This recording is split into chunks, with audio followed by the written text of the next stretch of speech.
apapun pertanyaannya anak tika dan jawabannya sudah dikasih bocoran. Nah, itu.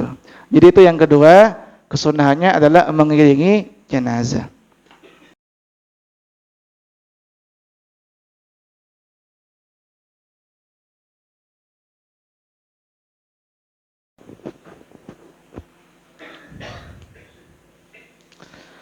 Bismillahirrahmanirrahim. Assalamualaikum warahmatullahi wabarakatuh.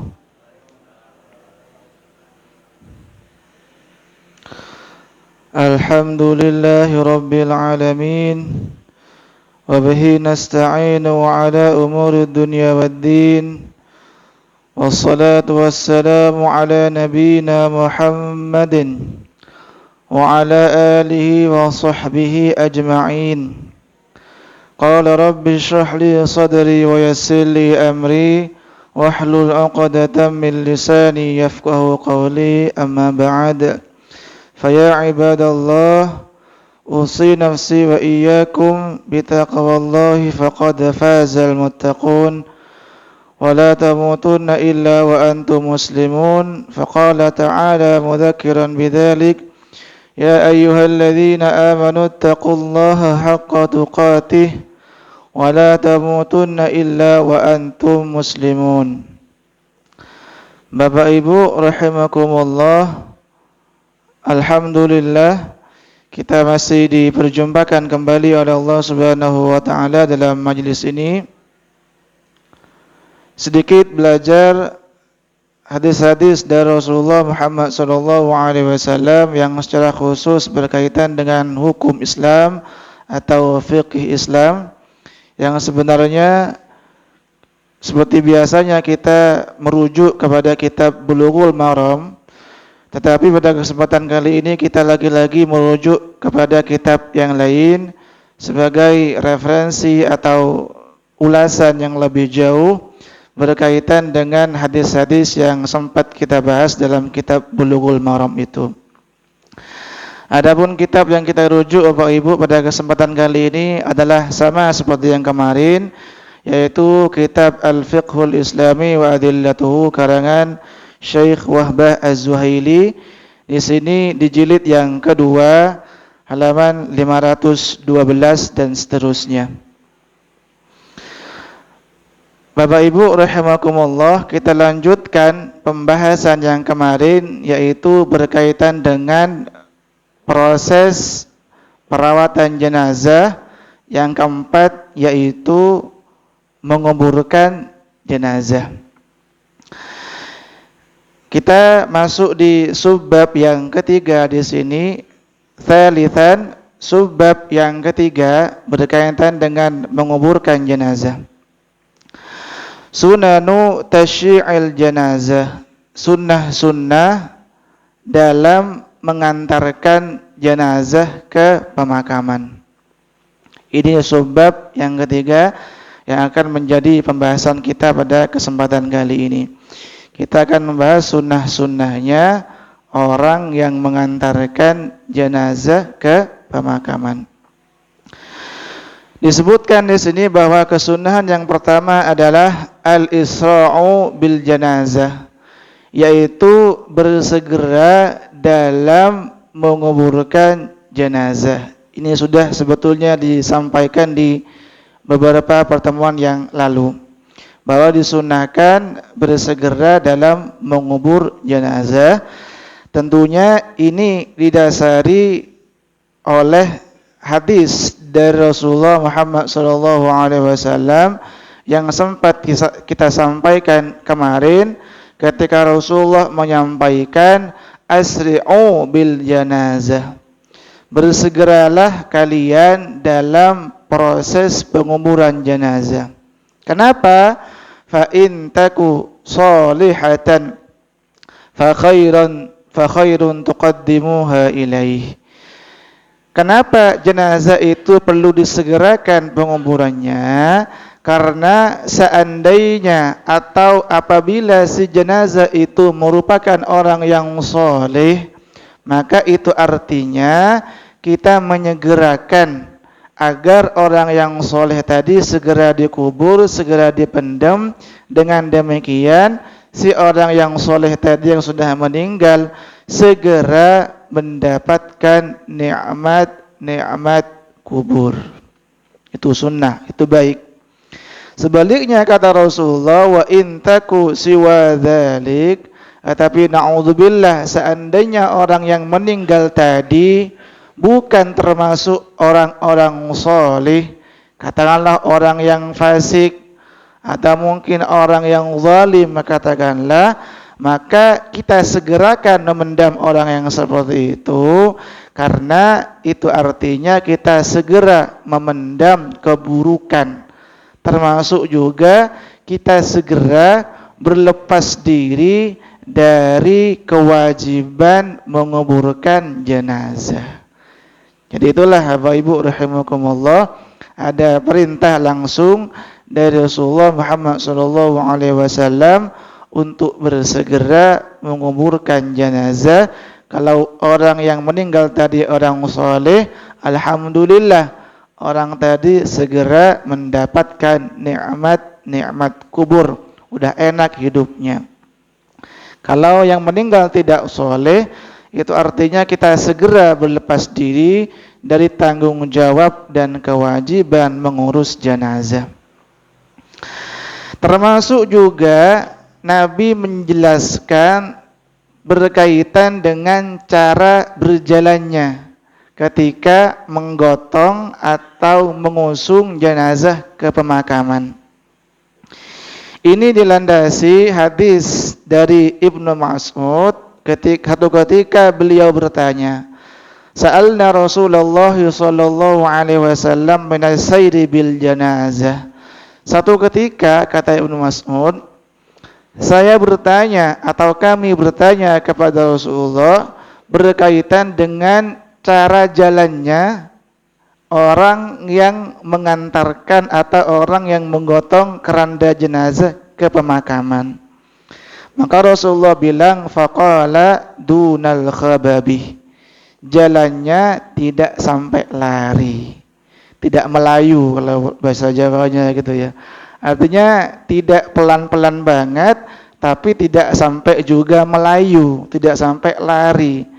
Kira-kira sendirilah. Mungkin kalau di gerak jalan itu ada jalan santai kan ya, ada kan ya. Ya, dikira-kira sendiri. Tapi jangan sampai terlalu lambat, tapi jangan sampai juga kemudian berlari. Karena kata Nabi, dunal khababi, tidak sampai berlari.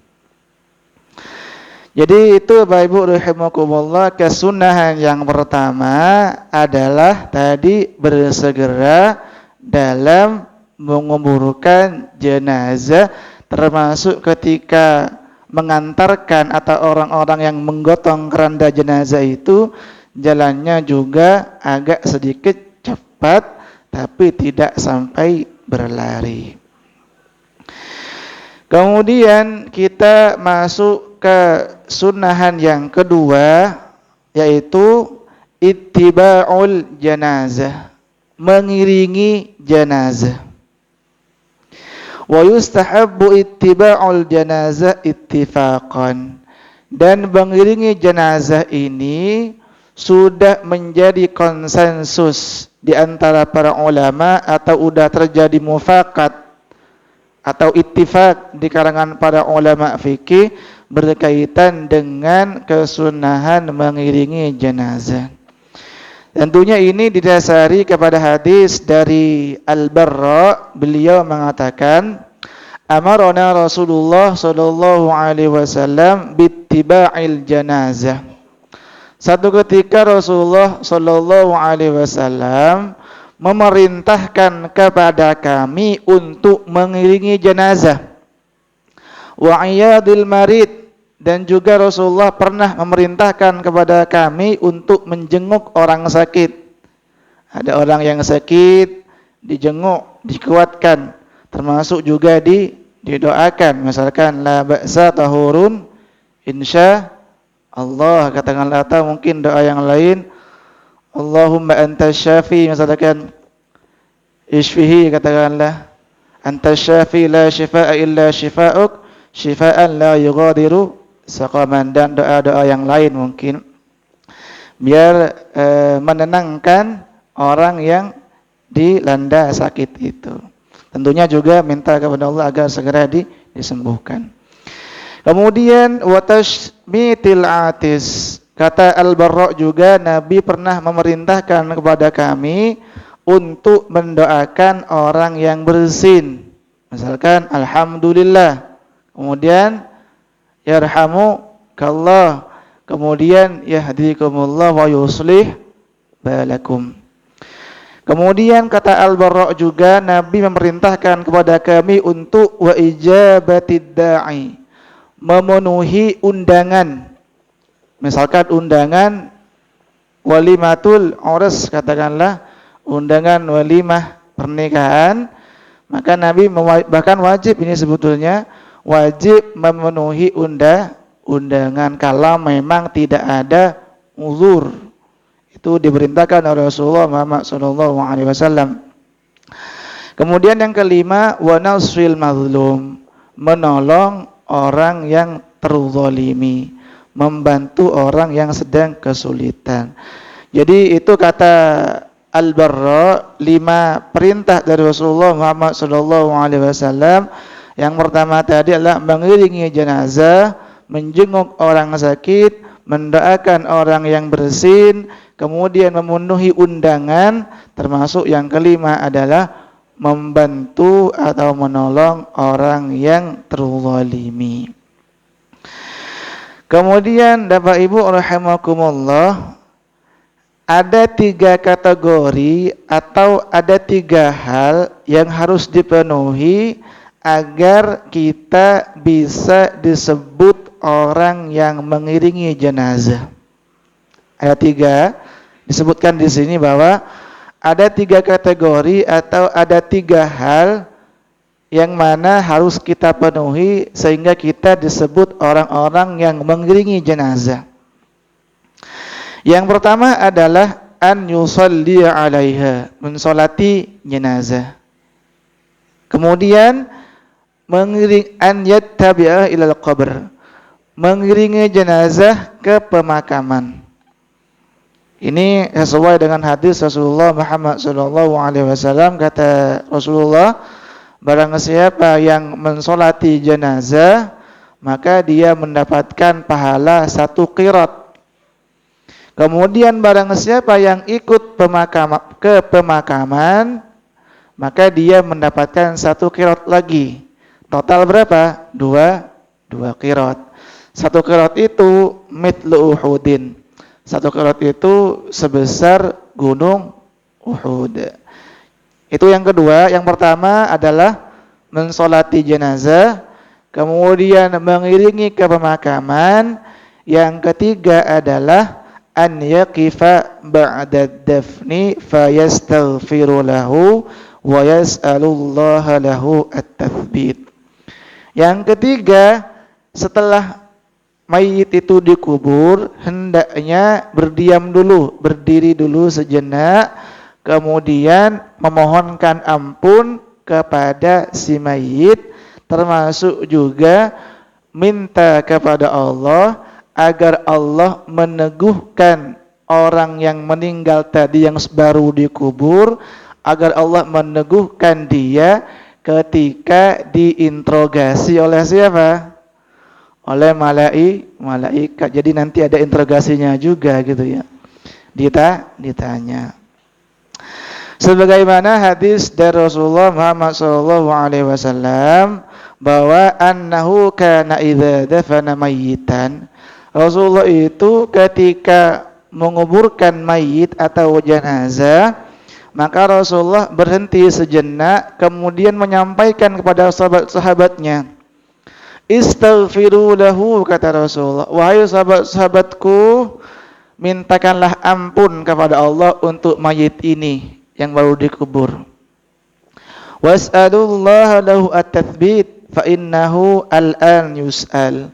Termasuk juga mintalah kalian kepada Allah agar Allah meneguhkan mayit ini, karena mayit ini saat ini lagi ditanya, lagi diinterogasi, man rabbuka dan seterusnya.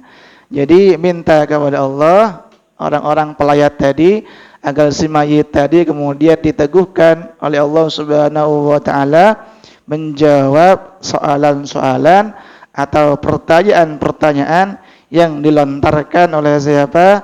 Malaikat Munkar dan Nakir. Jadi itu Bapak Ibu, kesunahan yang kedua tadi mengiringi jenazah. Yang disebut mengiringi jenazah itu ada 3 kategori. Mensolatinya, kemudian mengantarnya ke pemakaman ikut juga. Yang ketiga, berhenti sejenak, berdiri setelah dikubur jenazahnya, kemudian mendoakan kebaikan-kebaikan kepada jenazah, termasuk minta kepada Allah agar jenazah yang baru dikubur tadi dikuatkan oleh Allah, diberikan kemudahan oleh Allah untuk menjawab keteguhan gitu ya, untuk menjawab pertanyaan-pertanyaan dari malaikat kubur atau malaikat Munkar dan Nakir itu. Walaupun sebetulnya pertanyaannya kan mudah gitu ya. Siapa Tuhanmu gitu ya. Anak TK mungkin bisa gitu ya. Tapi tentunya bukan itu nanti yang akan membantu kita, tentunya amal-amal soleh. Walaupun mungkin sudah hafal jawabannya, tapi kalau amalannya tidak soleh, kemungkinan terbesarnya tidak akan bisa menjawab walaupun pertanyaannya anak TK dan jawabannya sudah dikasih bocoran. Nah itu. Jadi itu yang kedua, kesunahannya adalah mengiringi jenazah. Kemudian kita masuk ke kesunahan yang ketiga adalah al-khusyu' wat tafakkur bil maut. Termasuk juga khusyuk dan mengingat-ingat mati. Jadi para pelayat atau orang-orang yang mengantar jenazah ke pemakaman itu disunnahkan mereka khusyuk, kemudian banyak-banyak mengingat mati. Artinya kematian yang menimpa orang tadi itu kemudian dijadikan ibrah, dijadikan pelajaran bahwa bagaimanapun juga kita juga akan mati. Boleh jadi kita sekarang mengantarkan jenazah, mungkin besok kita yang diantarkan ke pemakaman atau lusa atau entah kapan lah. Tapi pada intinya kita juga pasti akan diantarkan juga, digotong juga, dikuburkan juga, dan itu pasti. Makanya kemudian dianjurkan atau disunnahkan bagi orang-orang pelayat atau orang yang mengantarkan jenazah ke pemakaman itu menjadikan hal itu sebagai pelajaran agar kita selalu mengingat-ingat mati. Mungkin besok kita atau lusa atau minggu depan, tahun depan dan seterusnya, kitalah yang akan digotong, diusung di dalam keranda untuk dilebokne, dimasukkan ke liang lahat atau kubur itu. Dan itu pasti ya Bapak Ibu ya. Misalkan sebagaimana Allah sebutkan di beberapa ayat, misalkan di surah surah Al-Ankabut surah ke-29 ayat 57, termasuk surah Al-Anbiya ayat 35 dan surah Ali Imran ayat 195 ketika Allah mengatakan kullu nafsin dha'iqatul maut. Setiap yang bernafas, yang bernyawa, dha'iqatul maut, pasti akan merasakan yang namanya mati. Jadi siap-siap saja, tinggal menunggu giliran. Jadi itu Bapak Ibu, kesunahan yang ketiga adalah ketika mengantarkan jenazah itu dijadikan pelajaran, momentum mengingat-ingat mati. Kemudian kesunahan yang keempat adalah satru na'syil mar'ah, menutup keranda jenazah perempuan. Nah, ini sunahkan. Yundabu 'indal malikiyyati wasyafi'iyyati wal hanabilati satru na'shil mar'ati biqubbatin taj'alu fawqa dhahrin na'sh. Jadi disunahkan menurut kalangan mazhab Maliki, Syafi'i dan Hanabilah menutup keranda jenazah perempuan bisa dengan biqubbatin, dengan kubah yang sekiranya bisa menutupi keranda jenazah perempuan tadi. Tu'malu min khabashin aw jaridi nakhlin aw qasbin.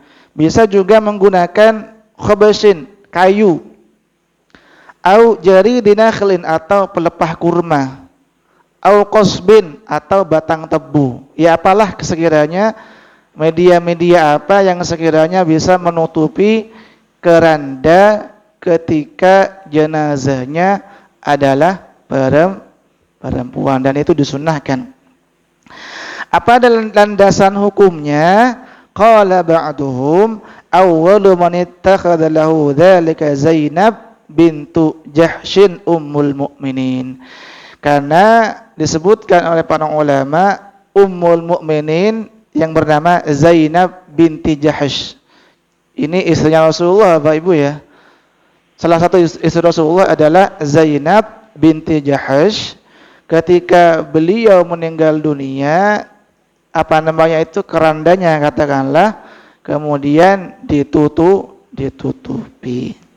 Termasuk juga waqala Ibnu Abdul Bar, Fatimatu bintu Rasulillah sallallahu alaihi wasallam awwalu man ghutiya na'shuha fil Islam thumma Zainab bintu Jahsyin. Tetapi kata Ibnu Abdul Bar, perempuan pertama atau jenazah perempuan pertama yang kerandanya ditutup itu adalah Fatimah radhiyallahu anha. Setelah itu adalah Zainab bintu Jahsyin. Jadi Fatimah putrinya Rasulullah radhiyallahu anha, ketika beliau meninggal dunia kerandanya ditutup. Biar lihat orang tentunya. Jadi itu kesunahan yang keempat, kalau jenazahnya adalah perempuan ditutup, walaupun di masyarakat kita gitu ya, baik perempuan ataupun laki-laki kerandanya ditutup, tidak ada masalah. Kemudian kesunahan yang kelima, al-masyu amamal janazah, berjalan di depan keranda jenazah. Walaupun ini masih terjadi perselisihan ya Bapak Ibu, atau perbedaan pendapat di kalangan para ulama berkaitan dengan kesunahan berjalan di depan keranda jenazah ketika jenazah itu dibawa ke pemakaman. Dan kesunahan berjalan di depan jenazah ini adalah kesimpulan yang dianut oleh kalangan Maliki, Syafi'i, dan Ahmad bin Hanbal. Ini didasari hadis riwayat Ibnu Umar, kata beliau, annahu ra'an nabiyya sallallahu alaihi wasallam wa Abu Bakrin wa Umar yamshuna amamal janazah. Karena Ibnu Umar pernah melihat Rasulullah ketika Rasulullah mengantar jenazah ke pemakaman, Rasulullah berjalan di depan keranda jenazah. Termasuk juga Abu Bakar, termasuk juga Umar bin Khattab. Maka pernyataan dari Ibnu Umar inilah kemudian dijadikan landasan hukum oleh kalangan Maliki, Syafi'i, dan Ahmad bin Hanbal. Oh, kalau begitu orang yang mengantar jenazah itu disunahkan berjalan di depan jenazah. Tetapi kalangan mazhab Hanafiyah tidak seperti itu. Justru yundabu al-masyu khalfal janazah. Justru yang sunnah adalah berjalan di belakang keranda jenazah. Nah itu. Apa dalil yang beliau pakai? Ada riwayat dari Ibnu Mas'ud ketika beliau bertanya kepada Rasulullah Muhammad SAW berkaitan dengan orang-orang yang ketika mengantar jenazah berjalan di belakangnya. Maka Rasulullah kemudian walam yungkirhu. Ternyata Rasulullah tidak memungkiri itu. Artinya tidak menentang sebagian perilaku sahabat yang berjalan di belakang keranda jenazah ketika mengantar jenazah ke pemakaman. Termasuk juga hadis dari Tawus ketika beliau mengatakan ma masya Rasulullah sallallahu alaihi wasallam hatta mata illa khalfal janazah. Kata Tawus, tidaklah Rasulullah mengantar jenazah atau tidaklah Rasulullah berjalan mengantar jenazah itu kecuali berada di belakang keranda jenazah. Ini seolah-olah bertentangan ya Pak Ibu ya. Maka dari katakanlah dua kesimpulan hukum yang berbeda ini kemudian sedikit ditengahi oleh Syekh Wahbah Az-Zuhaili di sini. Kata beliau, wa yadhharu anna kullan minal masyi amamal janazah aw khalfaha jaizun. Adapun berjalan di belakang jenazah atau di depan jenazah, di depan keranda jenazah, jaizun, boleh semua. Apa hadis yang beliau pakai? Dari Mughirah bin Syu'bah dari Nabi sallallahu alaihi wasallam, kata beliau, ar-raqibu khalfal janazah. Para pengendara yang mengantar ke pemakaman hendaknya mereka di belakang jenazah. Adapun wal masyi, adapun yang berjalan amamaha, di depan boleh. An yaminiha, di sisi kanannya juga boleh. Au an yasariha, di sisi kirinya juga boleh. Artinya boleh saja entah di depan, belakang, kemudian kanan, kiri boleh. Kalau di depan semua, siapa nanti yang di belakang? Kebekan. Apa kebekan itu? Bahasa Jawanya itu. Kebekan. Kalau di belakang semua, nanti siapa yang jadi penunjuk jalan? Ya, artinya diisi semua lah, yang di belakang, depan, kanan, kiri, dan seterusnya.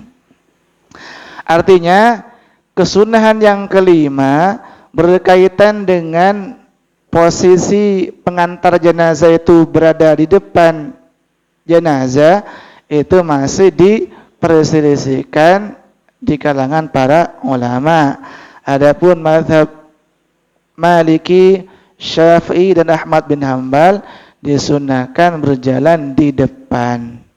Adapun Hanafi disunahkan berjalan di belakang. Apalagi orang-orang yang naik kendaraan. Kalau di depan nanti ketinggalan, tiba-tiba kerandanya udah jauh di belakang gitu ya. Jadi itu maksudnya. Itu yang kelima. Kemudian kesunahan yang keenam adalah al-qiyam lil janazah. Berdiri ketika ada iring-iringan jenazah. Walaupun lagi-lagi ini masih terjadi perbedaan di kalangan para ulama. Bahkan Imam An-Nawawi itu adalah penulis kitab Al-Majmu'. Termasuk An-Nawawi itu penulis kitab Riyadus Shalihin. Itu Al-Imam An-Nawawi. Kata Al-Imam An-Nawawi, yukhayyiru al-muslimu bainal qiyam wal qu'ud. Boleh orang memilih antara berdiri ataupun duduk ketika melihat iring-iringan jenazah. Ini boleh, ternyata boleh berdiri, boleh duduk. Apa dalilnya terkait dengan berdiri? Diriwayatkan dari Ibnu Umar an Amir bin Rabi'ah dari Nabi sallallahu alaihi wasallam, kata Rasulullah, "Idza ra'aitum al-janazah, jika kalian melihat iring-iringan jenazah, faqumu laha, maka berdirilah, hatta yukhallifakum aw tuda'ah, sampai berlalu iring-iringan jenazah itu atau sampai jenazahnya dikubur atau dimasukkan ke liang lahat. Itu yang menyunahkan berdiri. Tetapi waqala al-jumhur minhum a'immatul madzhab al-arba'ah, tetapi ternyata mayoritas ulama justru tidak demikian. La yuqamu lil janazah, tidak harus berdiri ketika ada iring-iringan jenazah. Bahkan hadis terkait dengan berdiri ketika ada iring-iringan jenazah itu sudah dihapus oleh Rasulullah sendiri. Ada riwayat dari Ali bin Abi Thalib, kata Ali bin Abi Thalib, kana Rasulullah sallallahu alaihi wasallam amarna bil qiyam fil janazah. Dulu Rasulullah memerintahkan kami untuk berdiri ketika melihat ada iring-iringan jenazah. Tsumma jalasa ba'da dzalik wa amarna bil julus. Tapi setelah itu Rasulullah malah memerintahkan kita duduk ketika ada iring-iringan jenazah. Apa motifnya?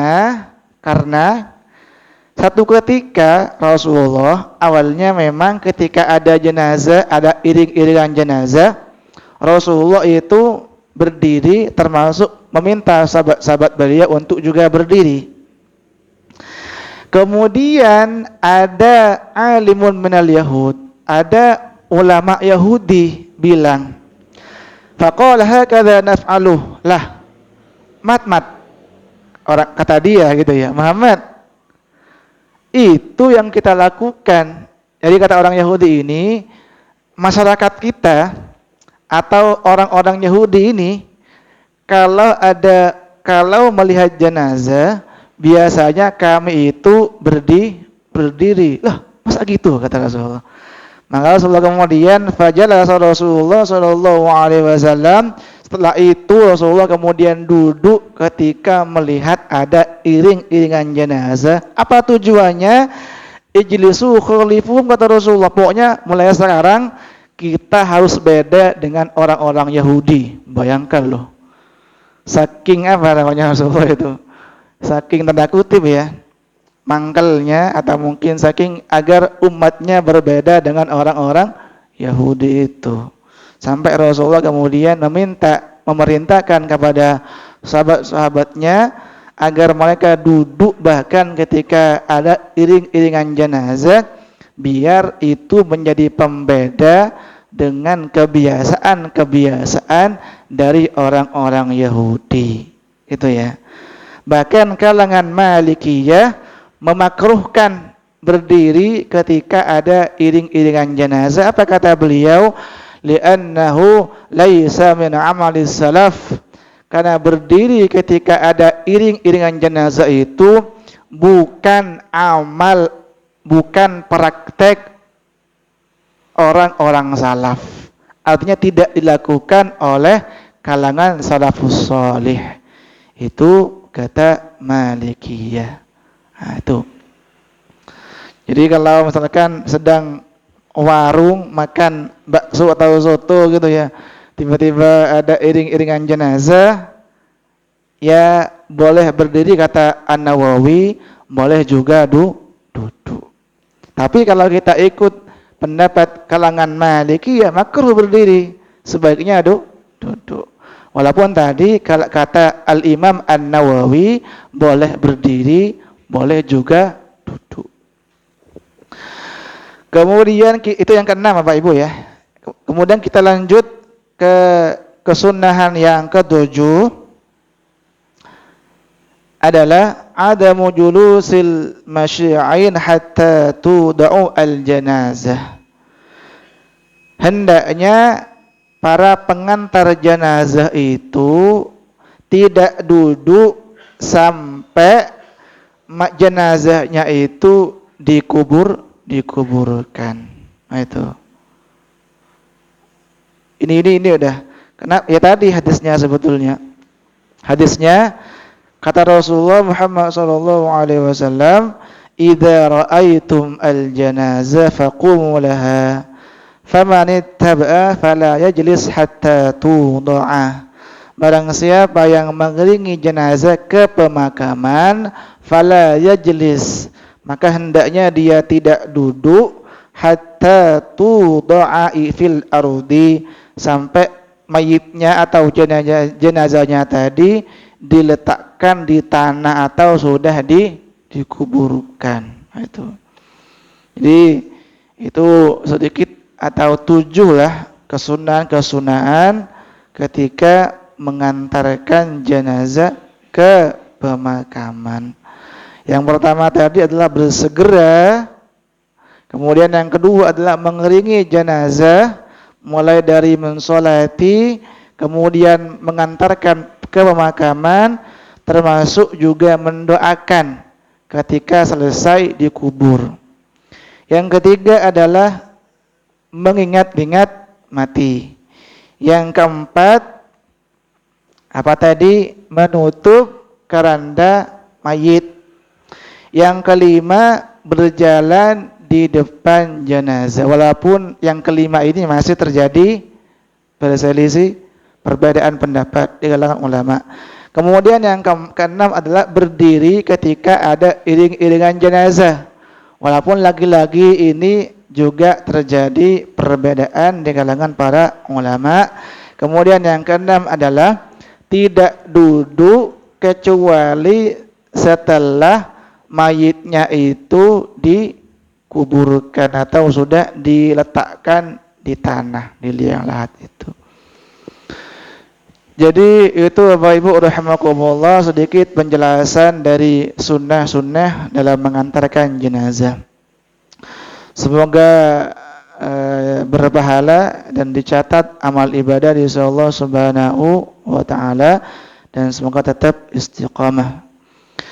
Kita tutup Bapak Ibu kajian kita pada kesempatan kali ini dengan kafaratul majlis. Subhanakallahumma wa bihamdika asyhadu an la ilaha illa anta astaghfiruka wa atubu ilaik. Assalamualaikum warahmatullahi wabarakatuh.